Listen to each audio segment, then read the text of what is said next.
कि 1947 में जब भारत आजाद हुआ था, उसके बाद का सबसे ज्यादा रेडिकल मिलिट्री डिसीजन जो हुआ है वो ये हुआ है। ये जो तलवार है ना भारतीय सेना की, इसमें एक ऐसी धार आएगी कि जब ये चलेगी तलवार, फिर चाइना भी थर थर कांपेगा, पाकिस्तान तो ऑलरेडी कांपता है दोस्तों।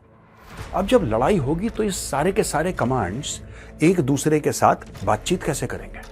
कोई कहीं है, कोई कहीं है, कोई कहीं है, कोई, और सब अपने आप में गजब है। लेकिन उनको इंडिविजुअली गजब नहीं होना, उनको एक साथ गजब होना है। फिर आपका स्ट्रेटेजिक कमांड है। स्ट्रेटेजिक कमांड ये कौन सी बला यार? स्ट्रेटेजिक कमांड हुआ है जो आपके लॉन्ग रेंज बैलिस्टिक मिसाइल्स और आपके न्यूक्लियर एसेट्स देखता है।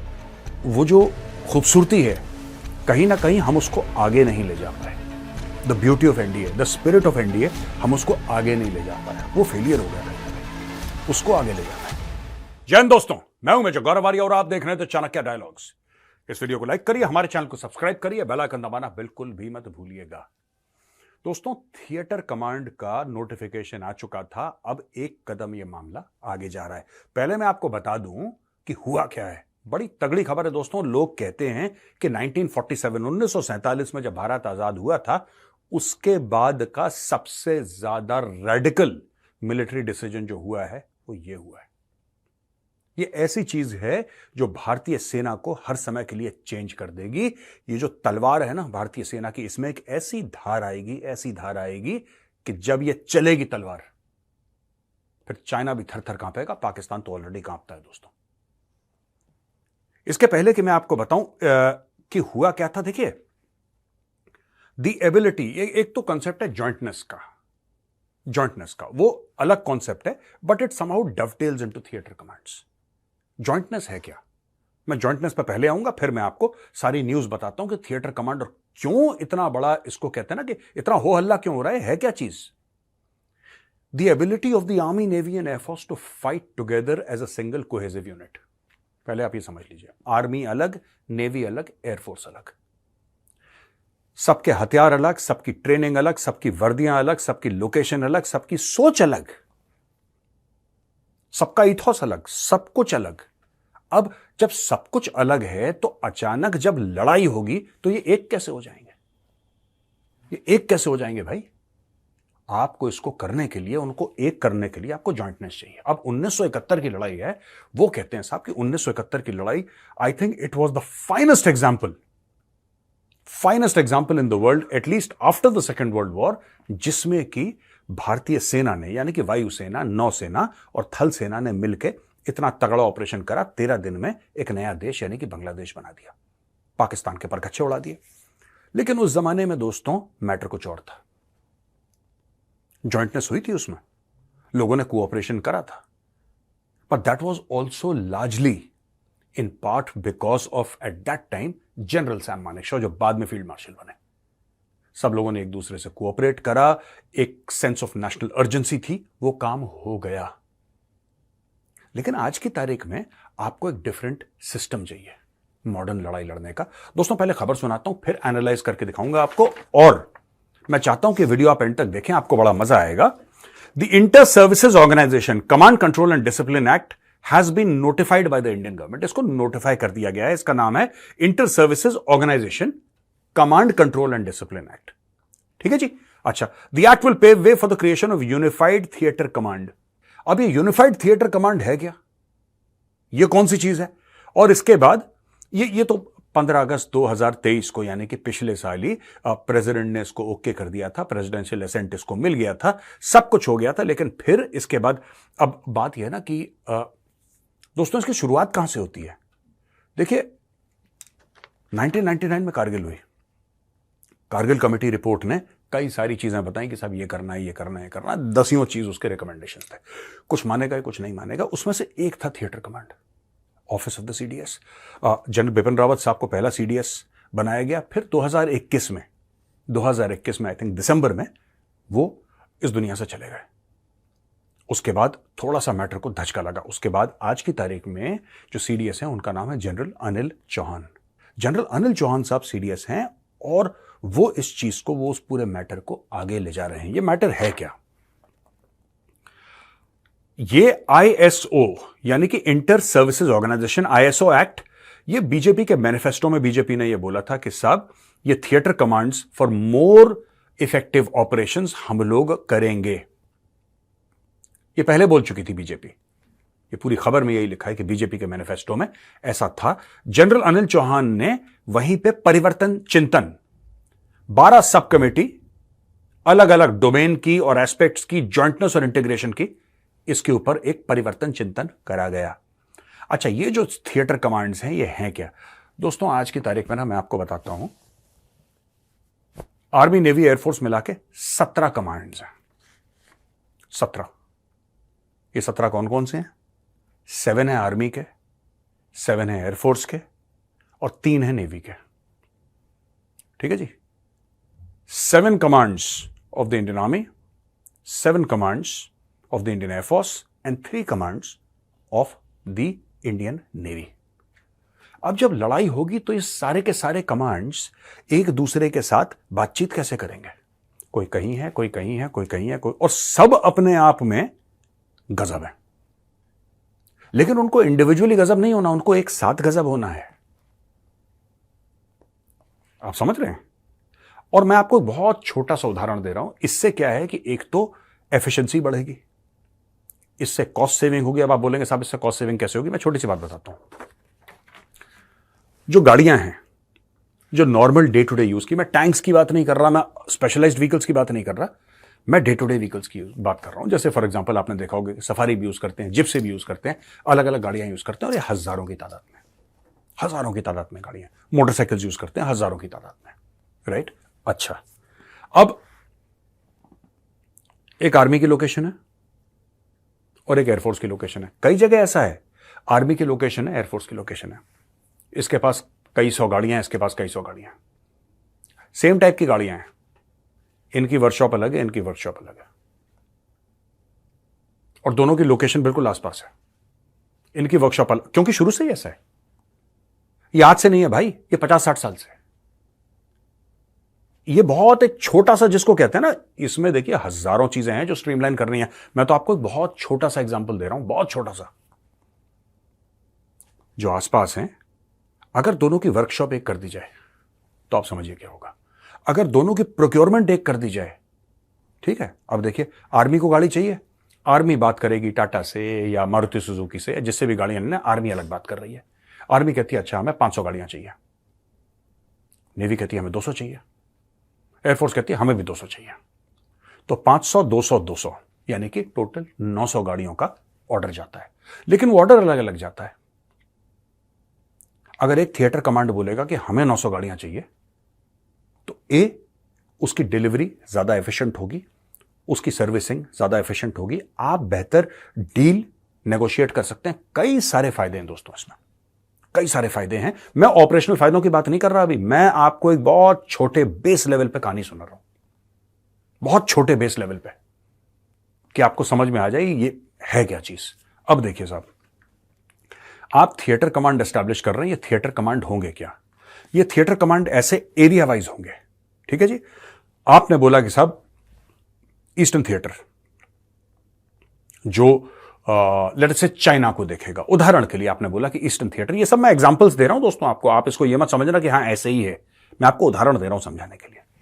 आपने बोला साहब ईस्टर्न थिएटर ये पूरा चाइना देखेगा, तो कहां से देखेगा?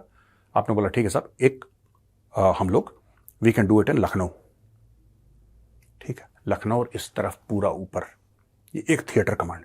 तो वो जो थिएटर कमांडर होगा उसके पास सारे के सारे एसेट्स होंगे आर्मी, नेवी और एयरफोर्स के। ही will be the total boss. एक होगा वेस्टर्न थिएटर, माना उदाहरण के लिए आपने बोला कि साहब वेस्टर्न थिएटर कमांडर होगा ना, वो जयपुर बेस्ड होगा, तो पूरा पाकिस्तान का एरिया है, उसके पास सारे एसेट्स होंगे, उसके पास टैंक्स भी होंगे, उसके पास नेवी एसेट्स भी होंगे, उसके पास एयरफोर्स के एसेट, फाइटर जेट, सारे के सारे उसके अंडर होंगे, and he will be the overall boss. और एक दोस्तों होगा maritime theatre command, for example Karwar, coastal Karnataka में, समुद्र के रास्ते। तो आपने बोला साहब करवार जो है कर्नाटका का कोस्टल एरिया, वहां पे हमने एक बेस कर दिया। ऑलरेडी आपके पास अंडमान एंड निकोबार कमांड है, right. Andaman and Nicobar command आपका पूरा मलाक्का शलाक्का साउथ चाइना ये पूरा का पूरा एरिया वहां से इसकी भी ग्रोथ होगी। फिर आपका स्ट्रेटेजिक कमांड है। स्ट्रेटेजिक कमांड ये कौन सी बला यार। स्ट्रेटेजिक कमांड वो है जो आपके लॉन्ग रेंज बैलिस्टिक मिसाइल्स और आपके न्यूक्लियर एसेट्स देखता है। आप समझ गए दोस्तों। फिर एक आपका ट्रेनिंग कमांड होगा, जॉइंट ट्रेनिंग कमांड जो सबकी करेगा। तो क्या होगा, इससे कोहेसिवनेस बढ़ेगी। इससे क्या होगा कि एक दूसरे से ये लोग बातचीत कर पाएंगे। और आपको ये ठीक है, ये जो एक कमांडर है, माना कि आर्मी का है, उदाहरण के लिए ये आर्मी का है, who is the theatre commander here. उसके अंदर नेवी के भी एसेट्स हैं, उसके पास एयरफोर्स के भी एसेट्स हैं, उसके पास आर्मी के एसेट्स हैं। When he fights a war, he does not have to ask somebody कि यार ये फाइटर जेट है, ये है नेवी। He has everything। ये इंटीग्रेटेड मैटर है, इंटीग्रेटेड थिएटर कमांड। और इसके अलावा you also have the air defence command. Air defence command यानी कि S-400 पता है ना आपको दोस्तों, S-400 करेक्ट। सो S-400 है आपका त्रिशूल है, आपकी इतनी सारी चीजें हैं जो एयर डिफेंस देखेंगे, पूरे कंट्री का एयर डिफेंस देखेंगे, वो अलग से कमांड है। तो ये सारी की सारी जो चीजें बन रही हैं, इससे इंटीग्रेशन हो जाएगा बहुत बढ़िया, और लड़ने की क्षमता बढ़ जाएगी। मैं आपको और इसके पॉइंट्स बताता हूं। Maritime theatre command at Karwar, जिसको the maritime theatre command at Karwar and coastal Karnataka will cover the Indian ocean region as well as the larger Indo Pacific. अच्छा, the existing plan includes 2 adversary specific, जैसा मैंने आपको बोला, लखनऊ और जयपुर। तो लखनऊ है वो चाइना को देखेगा और जयपुर का पाकिस्तान को देखेगा। दोस्तों आज की तारीख में जैसा मैंने बोला कि भारत के पास सिर्फ 2 ही यूनिफाइड कमांड्स हैं, एक अंडमान एंड निकोबार कमांड और एक स्ट्रेटेजिक फोर्सेस कमांड। ये 2001 और 2003 में सेटअप करे गए थे। 2001 में अंडमान निकोबार कमांड, 2003 में स्ट्रेटेजिक फोर्सेस कमांड। और चाइना ने 2016 में कर लिया था अपना मैटर। अब ये चाइना के पास 5 थिएटर कमांड्स हैं to boost offensive capabilities and establish better command and control structures. India in contrast has 4 army and 3 IF commands for the northern borders with China. अब दोस्तों इंडिया में क्या चक्कर है मैं आपको बताता हूं। अगर चीन से लड़ाई होगी तो आज की तारीख में चाइना के पास एक कमांड है, यूनिफाइड कमांड जो लड़ेगा। आज की तारीख में भारतीय सेना के पास, थल सेना के पास 4 और एयरफोर्स के पास 3, यानी कि उनका 1 और हमारे 7। आप समझ रहे हैं चाइना को कितना एडवांटेज है आज की तारीख में। एसेट्स उसके पास वही हैं जो हमारे सारे मिला के हैं, वो भी उसके पास ही हैं सारे के सारे, लेकिन उसका 1 कमांडर है, हमारे 7 कमांडर हैं। समझे आप, यानी कि हमारे 7 कमांडर्स हैं, उसका 1 है, और उसके पास भी वही है जो हम सबको मिला के, ये 4 और 3 मिला के जो एसेट्स हैं, he must be having more there. But वहां पे एक यूनिफाइड कमांडर है। अब आप समझ लीजिए किस लेवल की प्लानिंग वहां पे चल रही है 2016 से। वो अब हम लोग कर रहे हैं, वो अब हम लोग एग्जीक्यूट कर रहे हैं, और इसको बड़ी तेजी से करा जाएगा। दोस्तों इतना आसान नहीं है जितना हम लोग समझ रहे हैं ना कि यूं करा यूं हो गया, नहीं। It's going to be very very difficult. और एक और चीज मैं यहां पे रिकमेंड करना चाहता हूं, ये मेरा रिकमेंडेशन है, ठीक है। जो वेटरन्स हैं वो आसानी से समझ पाएंगे। छोटी छोटी चीजें हैं जो मैं रिकमेंड करना चाहता हूं। अगर कोई सुन रहा है ऊपर, अगर कोई if somebody senior is listening, I will be very grateful. Sir हम लोग ऑपरेशनल इंटीग्रेशन की बात कर रहे हैं, हम लोग लॉजिस्टिक्स इंटीग्रेशन की बात कर रहे हैं, हम लोग इमोशनल इंटीग्रेशन की बात नहीं कर रहे। एनडीए क्यों इतना मशहूर है, लोग एनडीए से इतना प्यार क्यों करते हैं? हाँ, उसका इंफ्रास्ट्रक्चर बड़ा अच्छा है, खड़क वासला जाइए, बहुत सुंदर लगता है, सब कुछ बहुत अच्छा है, लेकिन that is not the true power of NDA. The true power of NDA lies in its tri services brotherhood. वो यूनिकनेस है एनडीए की, वो आईएमए के पास नहीं है, वो ओटीए के पास नहीं है, वो और किसी एकेडमी के पास हो ही नहीं सकती जो एनडीए के पास है। आप समझ रहे हैं? जो इमोशनल इंटीग्रेशन है ना एनडीए का, कि आज की तारीख में भी वो बंदा कहता है कि ये साहब ये हंटर स्क्वाड्रन का है। कोई कहते हैं कि यार ये 3 चीफ बन गए आर्मी नेवी एयरफोर्स के, और अभी तक उनको ये याद है कि हम लोग एनडीए में कोस्टमेट्स थे, ये स्क्वाड्रन का था, स्क्वाड्रन का था, स्क्वाड्रन, और तीनों chief. That level of emotional integration is missing NDA वाला। सो जो एनडीए का समहाउ मुझे ऐसा लगता है, और ये मेरी पर्सनल बिलीफ है, I am sorry if I am wrong, और ये थोड़ा सा सेंसिटिव मैटर है, लेकिन मुझे ऐसा लगता है कि यार जो एनडीए का वो जो खूबसूरती है, कहीं ना कहीं हम उसको आगे नहीं ले जा पाए। The beauty of NDA, the spirit of NDA, हम उसको आगे नहीं ले जा पाए। वो फेलियर हो गया कहीं ना कहीं। उसको आगे ले जाना है। Emotional integration. इमोशनल इंटीग्रेशन में बहुत सारी चीजें कर सकते हैं, but in essence I think ये पुश कर देना शुरू ऑलरेडी हो रहा है, तो मुझे नहीं पता, लेकिन I will be very happy to see. अब मुझे पता है कि मुझे डांट पड़ने वाली है, मैं ये बोल रहा हूं, लेकिन I will be very happy to see अगर 15 corps Srinagar, right, I will be very happy to see navy officers in B B cantt actually working under the 15 Corps commander. There should be Navy officers. अब आप बोलेंगे कश्मीर में navy का क्या काम है? हाँ, वो वुलर लेक में उनका डेड सेट है, वो मार्कोस आसपास, बट लार्जली 15 कोर में नेवी का बात ये नहीं है। बात ये है कि young officers of the navy also need exposure. I would love to see Indian army officers aboard ships in the Indian navy. हाँ, शुरू में सी सिकनेस से बैंड बज जाएगा सबका, ये मुझे पता है, इट्स हॉरिबली डिफिकल्ट, बट ठीक है। I would love to see Indian air force officers. Indian air force generally होते ही हैं हर जगह इंडियन एयरफोर्स के, लेकिन I would love to see this, you know, like staff officer to this and staff officer to that and even ADC and all that. Why? वो जरूरी नहीं है कि आपकी रेजिमेंट का ही हो, जरूरी नहीं है कि वो इन्फेंट्री का ही हो या आर्मर्ड का हो या आर्टिलरी का हो। It can be, the officer can be from the Indian navy. इस तरीके से इमोशनल इंटीग्रेशन, जो मैसेज हैं, जो हमारा सोशल एक किस्म का कल्चर है, all this needs to unite.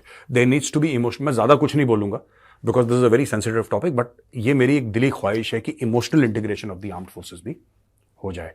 दोस्तों, एक जो आज मैंने एक्सप्लेन करा है, ये 1% भी नहीं है एक्चुअली। इसके लिए बहुत लंबा टाइम चाहिए, बहुत डेटा चाहिए, और मैं जानबूझ के, जैसे कि लॉजिस्टिक्स का एक अलग मैटर है ऑल टुगेदर, मैं अभी इतना नहीं बोलना चाहता इसके ऊपर। मैं सिर्फ इतना बताना चाह रहा हूं कि ये बहुत बड़ा कदम है। 1947 जब से देश आजाद हुआ है, उसके बाद का सबसे रेडिकल मिलिट्री चेंज है जो ये हो रहा है, जो सरकार ने अप्रूव कर दिया। बहुत जबरदस्त और लॉन्ग टर्म रिपरकशंस इसके होंगे, और सारे के सारे पॉजिटिव होंगे। दोस्तों, वीडियो देखने के लिए बहुत बहुत धन्यवाद। अगर पसंद आए ना तो इस वीडियो को एक बार लाइक जरूर करिएगा। इस चैनल को सब्सक्राइब करिए, बेल आइकन दबाना बिल्कुल मत भूलिएगा। जय हिंद, वंदे मातरम, भारत माता की जय।